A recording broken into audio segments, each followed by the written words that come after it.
All right, so we're good. All right. All right, so case study. Sorry, I didn't have the case study quite up yet here when I was talking, but mainly it's you have the manager of Derby Foods who is approached by one of their floor directors. They're having an issue with one of the other product managers. Um, aren't making connections the way they should to employees. Not quite fitting into kind of the culture and the dynamic of what the company is looking for. It was observed behavior in a meeting prior by Mary Griffin. She thought it could have potentially been an isolated event, but the events on the floor are kind of speaking, that this may be a bigger problem than just that one isolated event. So ultimately, we were to be a consultant to Mary Griffin to discuss a meeting or to advise of how to handle the situation with Simon, the employee, um, and basically what we need to do to correct behavior or refocus or reshift to make sure that his employees that he has on his team and his peers are able to produce and have a dynamic, a company dynamic that is consistent with the principles of the company. All right. So ultimately, I guess this is supposed to kind of be a discussion between everyone. We got two people to have a discussion with. But really, I guess we want to kind of go into initially, what's the issue at hand here? What's the problem with Simon at this point? Sorry. Let's see, no, you're good.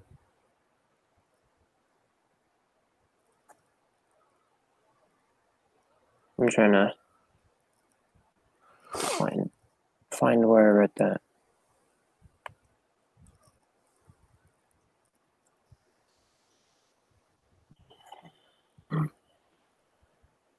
You're good. I'm pulling up the case study right now too. I thought I had it up, but I didn't have the case study up. So pulling that up right now too.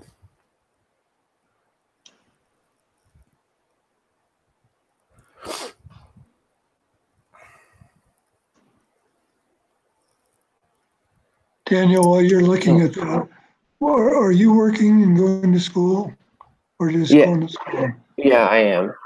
And tell me again where you work. Panda Express. That's right. I remember that. Yeah. Um.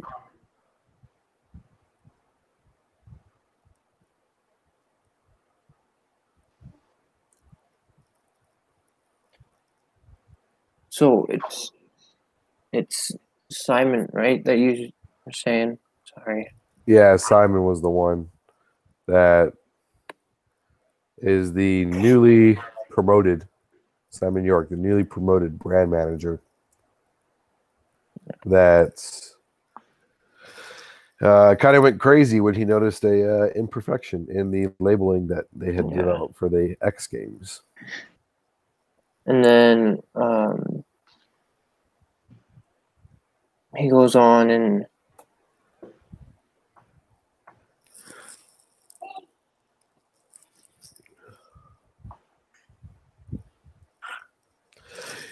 one of the big things with him that I was kind of realizing, I feel like, is he I felt he was struggling making the change from kind of an assistant or a producer or technician type of level to someone who is a leader, a manager. Right.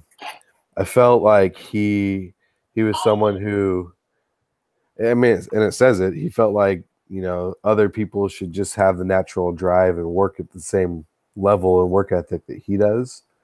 So he's kind of putting everyone in that same bucket.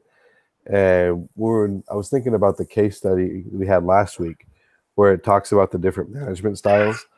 Um, I thought he really started fitting into kind of like a pace setting type of style where you have really high standards, and you're very driven, and you're just basically trying to accomplish things at all costs. Because I feel like that's how he kind of is as a producer. And I think he tried to apply that same style to his management. Yeah, and isn't this kind of relevant to you, Kevin? Because didn't you say that you recently been promoted? Yeah, Did you shift duties and stuff? I mean, is there a going from one kind of thing to another where you had yeah, to learn some new stuff? yeah, definitely. It was, I was a line associate, and just kind of, I work in an insurance company. So, I'm an underwriter for them, or I was an underwriter. Now I have a team of underwriters. But it was shifting the perspective of, this is what made me successful.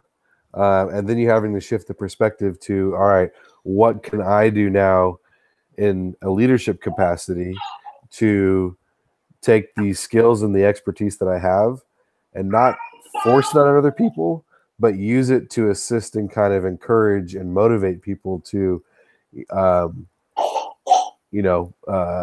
if they're working on one thing or another, to kind of shift their understanding and their ability to perform at a higher level. So this was his Simon situation is kind of mirroring mine a little bit recently that I went through also. So it's tough. I understand the position he was in, but one of the things I think he struggles with a little bit is that self-awareness aspect. I would almost venture to guess that sometimes he doesn't even realize the things he's doing and the way that it's impacting not only the people on his team, but kind of his peer group as well. Yeah, there's a indication of that by the fact that he doesn't have a clue that going into this meeting with Mary that he's going to get, confronted about things. So. Yep. Yeah, it's clear. Yeah, he doesn't see the problem. He's going, I don't know, we're having a meeting, but I feel like it's a good opportunity to kind of advance X, Y, and Z, and it's like it's not what this is about. So, well, doesn't he also kind of learn his lesson because he was expecting this big, like he was expecting high expectations from everybody else, and then later he finds out that he's even wrong with some of his computation, or when he was computing numbers on his slide. Yeah, that was one of his teammates that had done that. Oh, I thought that was him. Yeah, no, that was him. That was his teammate, and then he completely calls him out in the meeting in front of everybody. Which if you're gonna provide feedback, that's fine, but that's a situation where you praise in public and scold or reprimand or fix in private, and that was definitely a private conversation to be had, and probably a little more tactful. But his venue in which he did that probably was not the best. Creates a hostile environment. Your comment about you going from a individual contributor, underwriter, to managing a team, and needing to understand what you need to do to make that work, kind of relates back to last week's lesson on the leadership styles, and also relates to some of our 7 habits reading, because one of the things it talked about with our leadership styles is we're not set in one. We may have kind of a tendency to be a little bit more toward one than another, but we also have the opportunity to choose between those different styles, to use them depending on the circumstances we find ourselves in. So we can be proactive. We could choose to to go in one direction or another with a leadership style. We don't have to be locked into, I'm the pace setter, keep up with me. That might work in some situations, but in other situations it may not. So yeah, and one of the things that really struck me too, that if I were Mary and kind of going into this meeting with Simon, I would point out to him, because he doesn't realize this, but I don't think he realizes this, but when he was an assistant manager to his old brand manager, it was clear that his brand manager allowed him the freedom to kind of innovate and to use his skill set. And I think he probably perceived that as, I have the skills and knowledge, and I'm probably telling him this is how it should be.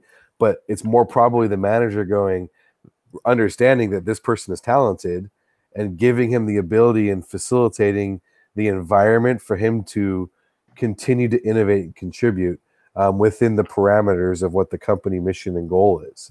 Mm-hmm. So that was probably one of those leadership styles that his manager had, that he was employing, kind of that collaborative, that democratic, that affiliative style that he was doing, that manager was doing at that time, that I don't think Simon realized when he was in that producer role that that's what was going on. That's a very interesting insight. And let me just take a moment to put a plug in for what we're doing. Mm-hmm. One of the reasons we meet together in these HOAs is for that very reason, that because I've over the last 2 days, I've either listened to or been involved in, 10 other HOAs. And that point you just made hasn't been made by anybody else. So that's one of the reasons we get together, is because we can bring these different perspectives where you see something one way and I see it another, and Daniel sees it another. And that's the part of the learning model that's so great, is we can, learn from each other, the teach each other thing, and ponder, improve type stuff. So anyway, Dan, you got anything else you want to add to that?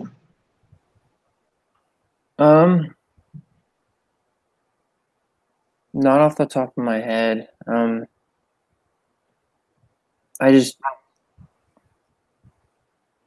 To me, it seems like Simon just kind of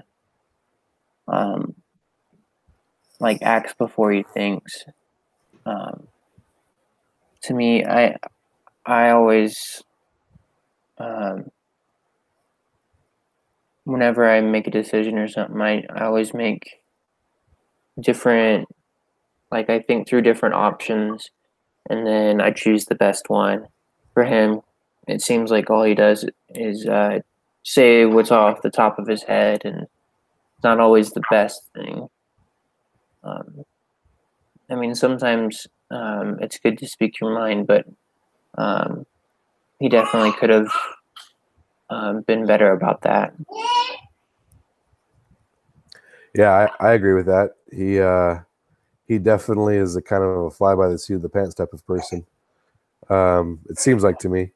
It kind of goes, I think, a little bit back to that self-awareness, kind of emotional intelligence, self-awareness aspect that he may not even realize that's what he's doing, but that's part of his development as a leader that he'll need to continue to develop, because it's pretty clear that by that style, it's spreading to everyone else. And when you're sitting in a meeting and your team is looking down trying to get away from you, it's a problem.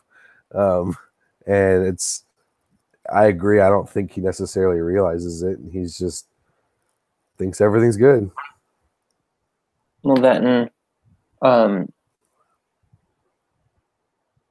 he kind of is also demanding respect almost. Mm-hmm. Yep. By like what it says here, what Griffith was thinking, she assumed that he was trying to assert himself in his new role. Yep. So, Yeah, I agree. It's funny because this one of our big focuses at work for me is fostering or I should say improving associate engagement. Um, because when you have a workforce and an associate force that is engaged in what they're doing, they produce with higher quality, they produce with better efficiency. Um, they tend to stay longer. You're not having to deal with turnover as much. Um, so that's one of the focuses that we have at work right now is keeping your employees engaged.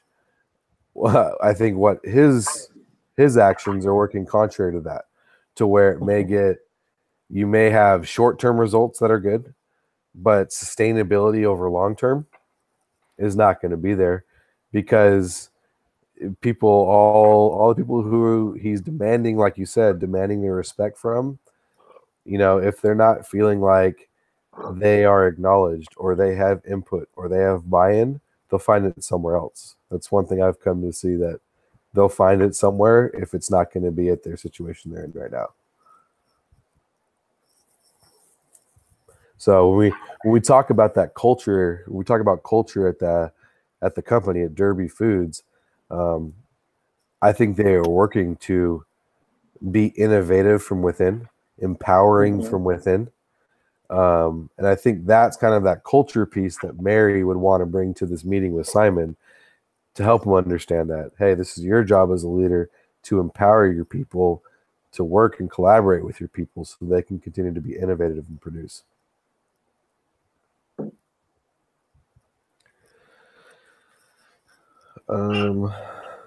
Okay.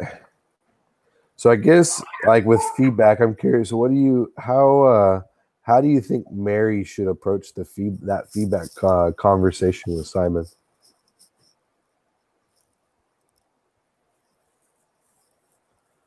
Um,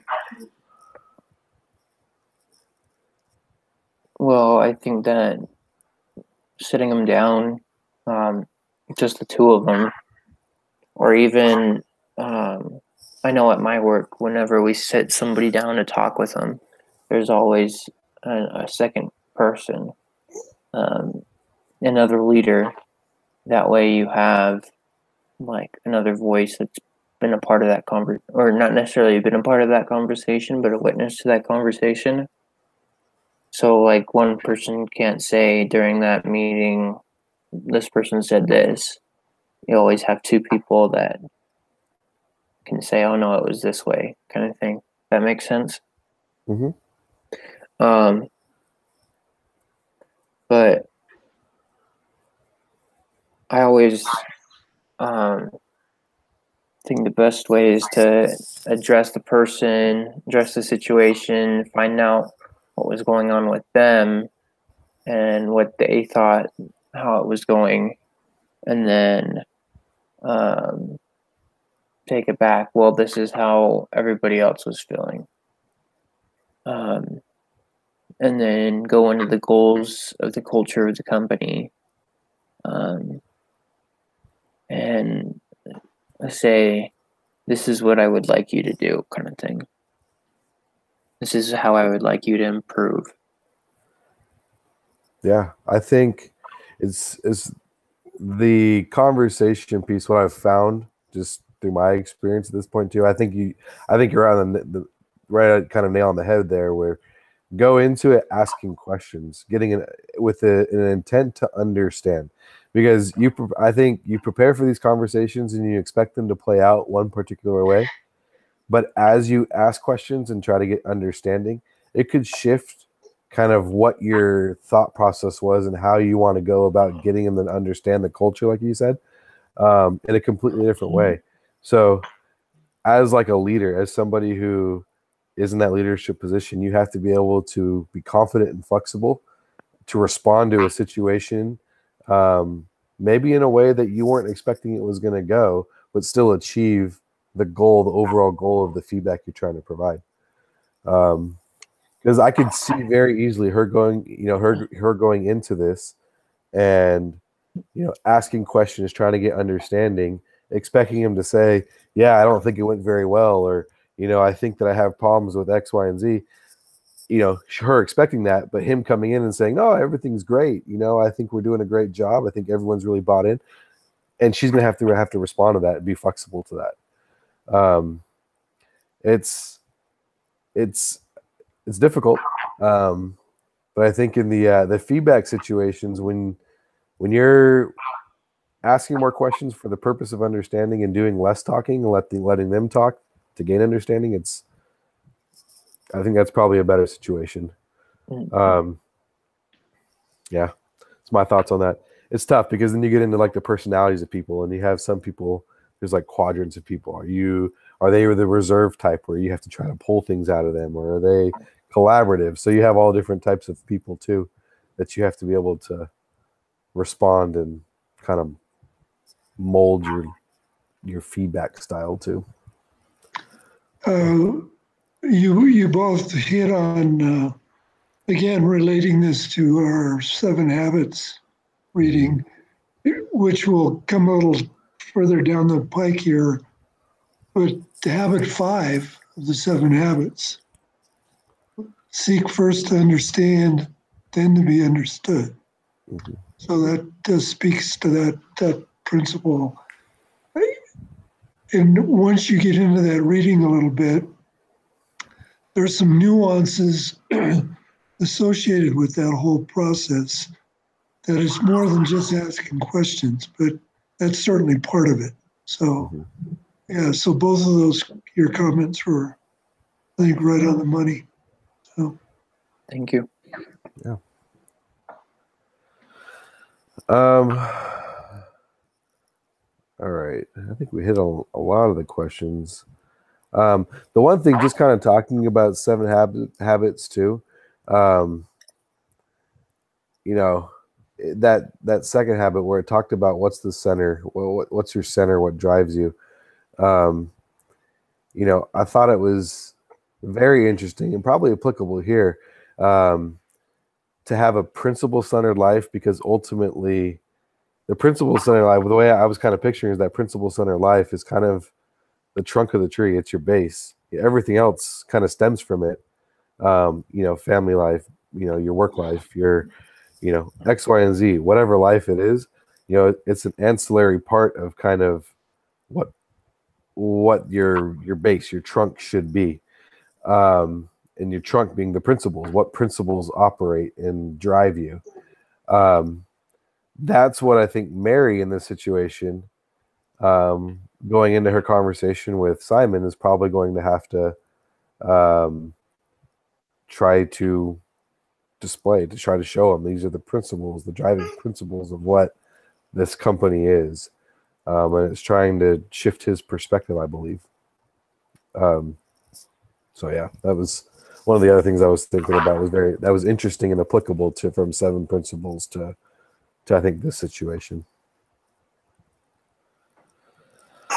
All right. Yeah, I was going to mention real quickly, Kevin, that Covey actually wrote another book. Well, he wrote several other books. One of the other books he wrote was, I believe it was, I think it was A Christ-Centered Life or something like that. I mean, this book, that The 7 Habits, is a business book, sort of, and he really couldn't put Christ at the center, right, for that particular writing. But he did write another book called, if you're interested in this idea of centers, that's a good one to and he makes reference to some of that in this book. But if you want to expand on that thought, he's got another book that he's written. So. Okay. So I guess maybe one of the last questions here that has is what kind of principles, do you think Derby Foods is? I guess the question is, what kind of principles kind of drive Derby Foods, and how do you think Mary should basically get Simon on board with that? What? Yeah, so I'm sorry. Can you ask that question again? Yeah, no problem. I was just saying, what kind of principles do you think drives Derby Foods, and how should Mary go about, making sure that Simon understands them? That's a good question.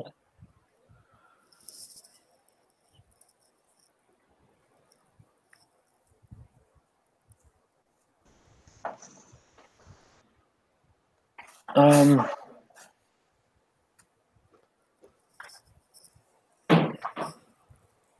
feel like I'm trying to think how to word this.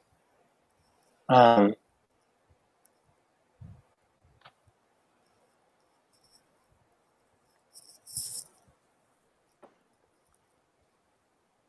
I know it's important for them to, like you said earlier, I'm trying to think how you even worded it, about like growth within, allowing people to kind of hone their skills and be accredited like for it, like they did with Simon. I feel like that's really important for Miss Griffith, Mary, right? Yeah, Mary or May, Mm-hmm. Mary. To teach Simon that about understanding the people that you work with, because if he was to, rather than be the pacemaker, if he was rather to work on a leadership skill as to understand where his team's strengths are, he could, or their potential strengths, he could encourage him to use those strengths or grow those strengths, and it would kind of streamline his team almost.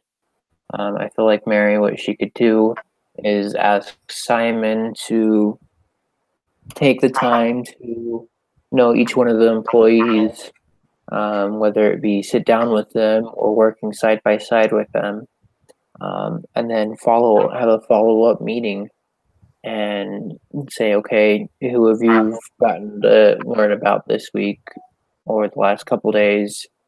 What do you think their strengths are? What do you think their weaknesses are? And rather than focus on having things done at a certain time, well, I mean, that's still important, being efficient, but focus on like goal setting with his team.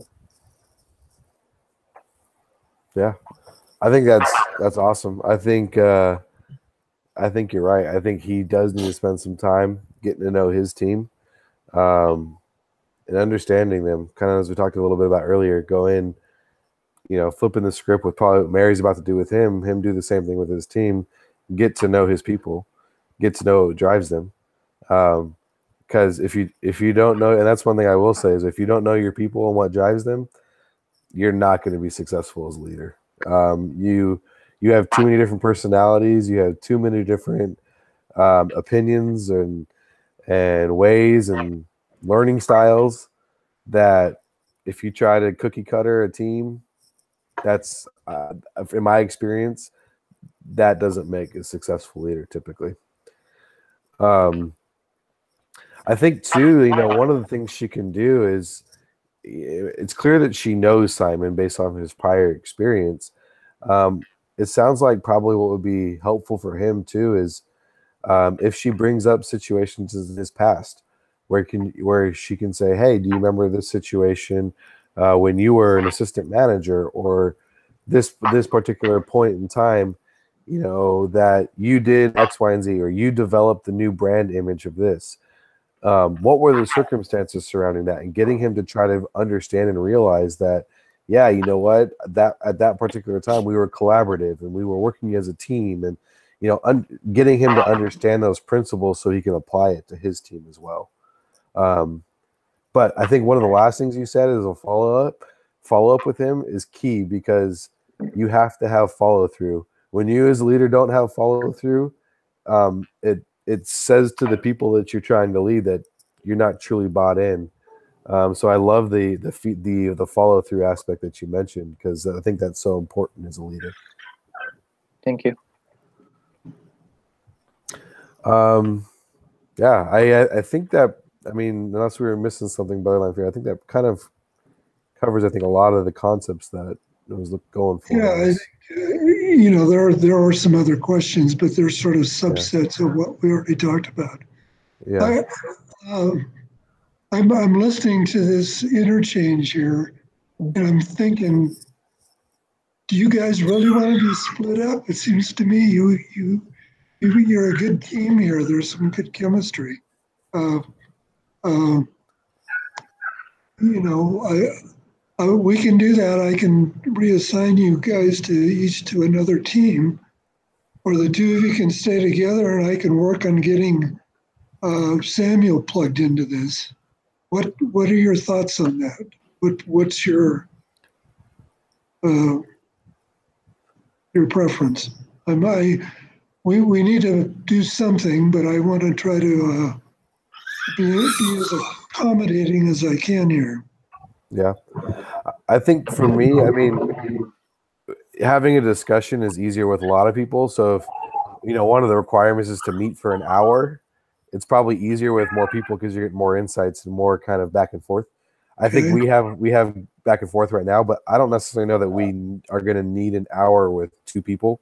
So if that's not a problem, then I'm okay staying in this format. And just kind of going the two of us and discussing the case, and discussing 7 habits and things that we have in our past that are applicable. Like, I'm okay with that, but I don't necessarily foresee it going an hour every single time. So yeah, well, no, I understand that. What about you, Daniel? What are your thoughts?